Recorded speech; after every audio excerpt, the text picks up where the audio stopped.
திண்டுக்கலுக்கு போயிட்டு பிரியாணி சாப்பிடாம வந்தால் நல்லாவா இருக்கும்? அதான் இதுவரை சாப்பிடாத கடைக்கு போகலான்னு சிவா பிரியாணி சூஸ் பண்ணிட்டோம்.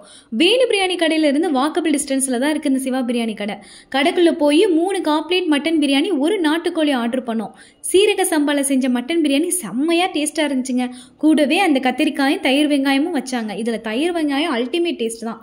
அப்புறம் அரை பிளேட் பிளைன் மட்டன் பிரியாணி ஒன்றும் 2 ஆம்லேட்டும் ஆர்டர் பண்ணோம். இங்கே ஒரு ஆம்லேட்டுக்கு 2 முட்டை போடுறாங்க. கடைசியாக செரிமானத்துக்கு ஒயிட் ரைஸ் வித் ரசம் வாங்கி வந்த வேலையை முடிச்சிட்டோம். ப்ரைஸ் கிட்டத்தட்ட வேணு பிரியாணி ரேஞ்சில் தான் எல்லாத்துக்கும் இருக்குது.